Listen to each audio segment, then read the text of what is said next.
നമ്മളെ നാട്ടിൽ ഡോക്ടർമാർ അനുഭവിക്കുന്ന ഒരു പ്രശ്നമുണ്ട്. ഇവർ ചെറുപ്പം മുതലേ പഠിപ്പിസ്റ്റുകളായിരിക്കും.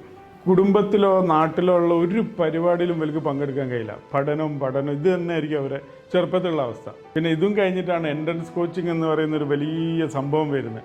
അതിലും പരാജയപ്പെട്ടാൽ പിന്നെ റിപ്പീറ്റേഴ്സ്. ഇവർക്ക് അഡ്മിഷൻ കിട്ടിക്കഴിഞ്ഞാൽ പിന്നെ ഒരു 5 to 7 വർഷം ഇതിൻ്റെ പിറകിൽ വലിയ നടക്കണം. ഇത്രയും കാലം കുടുംബവുമായിട്ടും നാട്ടുകാരുമായിട്ടും വലിയ ബന്ധങ്ങളൊന്നും എല്ലാവർക്കും ഉണ്ടായിക്കൊള്ളണമെന്നില്ല. 12 മണിക്കൂറും 14 മണിക്കൂറൊക്കെയാണ് ചില ഡോക്ടർമാർ പണിയെടുക്കേണ്ടത്. ഇങ്ങനെയൊക്കെ പണിയെടുത്താലും ചെറിയ സാലറി ആയിരിക്കും ഇവർക്ക് കിട്ടുക. ഇനി ഇതിൻ്റെ ഇടയിൽ ഒരു ദിവസം ലീവ് എടുക്കാമെന്ന് വിചാരിച്ചാൽ അതിനും പേടിയായിരിക്കും. കാരണം ഇതിൻ്റെ ഇടയിൽ വേറൊരു ഡോക്ടർ വന്നാൽ ജോലി പോകുമോ എന്നുള്ള പേടി. ഇനി ഇതിൻ്റെ മറ്റൊരു വശമുണ്ട്. ചില ഡോക്ടേഴ്സ് ഉണ്ട്, അറിയപ്പെടുന്ന ഡോക്ടേഴ്സ്. ഇവർക്കാണെങ്കിലോ കുടുംബജീവിതവും ഇല്ല, പേഴ്സണൽ ജീവിതവും ഇല്ല, ഒന്നുമില്ല.